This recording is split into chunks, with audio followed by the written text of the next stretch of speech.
Myanmar का almost 85% automobile market आज China और जापान डोमिनेट करते हैं और नाम मात्र की भारतीय गाड़ियां भी म्यांमार में नहीं बिकती।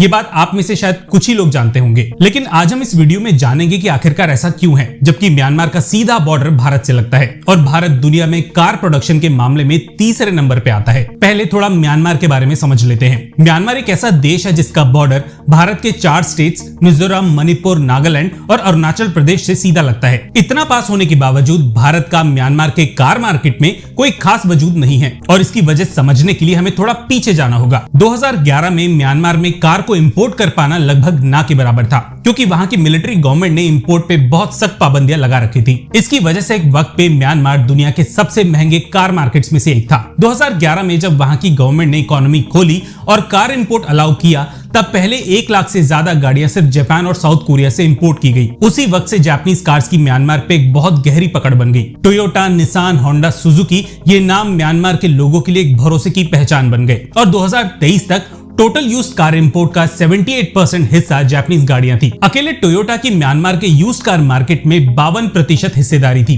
लेकिन भारत उस वक्त कहां था? दरअसल 2011 के आसपास भारत खुद अपने डोमेस्टिक कार मार्केट को संभाल रहा था, जो उस वक्त तेजी से ग्रो कर रहा था। मारुति, टाटा, महिंद्रा ये सब कंपनीज अपने घरेलू मार्केट की डिमांड को पूरा करने में लगी हुई थी। म्यांमार जैसा एक छोटा और नई खुली इकोनॉमी वाला मार्केट उस वक्त किसी भी इंडियन कंपनी के लिए एक बड़ी प्रायोरिटी नहीं था। जापानीज कंपनीज का फायदा ये था कि उनका एक्सपोर्ट फर्स्ट मॉडल पहले से तैयार था और उन्होंने इस मौके को सबसे पहले पकड़ा। लेकिन इसके अलावा एक और बड़ी वजह है जिस पर कम लोग ध्यान देते हैं। म्यांमार में बिकने वाली 80% से ज्यादा गाड़ियां यूज्ड यानी कि सेकेंड हैंड होती हैं और इनमें से ज्यादातर जापान से आती हैं। जापान में लोग अपनी कार सिर्फ 5 से 7 साल में बदल देते हैं। वहीं भारत में एक ही कार 15 से 20 साल चलती है और 2 से 3 बार रीसेल भी होती है। इसलिए भारत के पास एक्सपोर्ट करने के लिए यूज्ड कार्स का बड़ा स्टॉक है ही नहीं। म्यांमार का मार्केट यूज्ड कार्स का है और भारत के पास सप्लाई न्यू कार्स की है। यहीं पर सबसे बड़ा मिसमैच है। ऊपर से म्यांमार में जापानीज कार्स का पूरा इकोसिस्टम बना हुआ है। Mechanic, spare part, service centres Japanese जापानीज ब्रांड्स के लिए तैयार हैं। ऐसी हालत में कोई भी इंडियन कार खरीदने का रिस्क नहीं लेता।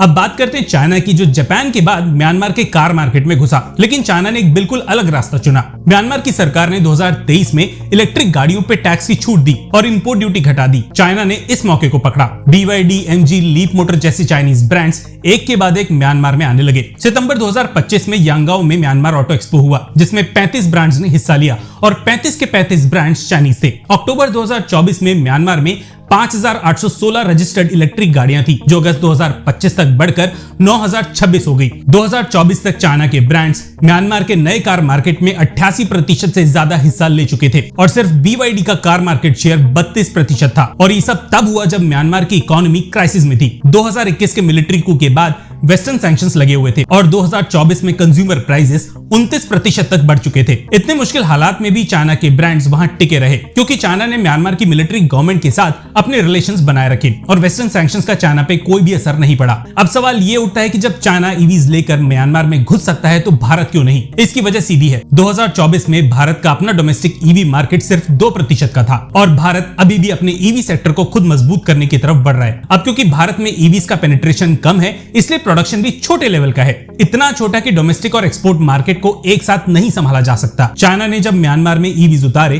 तब BYD और MG के पास पहले से एक्सपोर्ट का पूरा एक्सपीरियंस था। 2024 में चाइना ने ग्लोबली 1.25 करोड़ से ज्यादा इलेक्ट्रिक गाड़ियां एक्सपोर्ट की थी। वहीं भारत ने 2022 में सिर्फ 38,700 इलेक्ट्रिक गाड़ियां एक्सपोर्ट की और उनमें से भी म्यांमार का हिस्सा ना के बराबर था। एक तरफ चाइना की तैयार सप्लाई चेन, सस्ते ईवीज और अग्रेसिव मार्केटिंग, दूसरी तरफ भारत जो अभी ईवी रेस में खुद नई ताकत बन रहा है। इस दौड़ में भारत थोड़ा पीछे जरूर था, लेकिन ये सिचुएशन बदल सकती है। अब सवाल यह है कि भारत कहां चूक गया? भारत और म्यांमार का बायलैटरल ट्रेड 2024 से 25 में $2.1 बिलियन तक जरूर पहुंचा, लेकिन इसमें ऑटोमोबाइल सेक्टर नहीं था। भारत म्यांमार को मेनली कॉटन यार्न, दवाइयां और ऑटो पार्ट्स भेजता है। कंप्लीट कार्स का एक्सपोर्ट ना के बराबर है। इसकी एक बड़ी वजह है कनेक्टिविटी। भारत और म्यांमार के बीच बॉर्डर ट्रेड के सिर्फ 2-3 रास्ते हैं और ये रास्ते इतने मुश्किल टेरेन से गुजरते हैं कि भारी सामान ले जाना आज भी आसान नहीं है। भारत का कलादन मल्टी मॉडल ट्रांजिट प्रोजेक्ट, जो म्यांमार तक कनेक्टिविटी के लिए शुरू किया गया था, वो भी कई सालों से अधूरा पड़ा है। वहीं चाइना का मंडले तक सीधा सड़क नेटवर्क पहले से तैयार था और चाइनीज ट्रक्स आसानी से सामान पहुंचा सकते हैं। दूसरी सबसे बड़ी वजह है भारत की कोई भी बड़ी ऑटो कंपनी चाहे टाटा हो, महिंद्रा हो या मारुति ने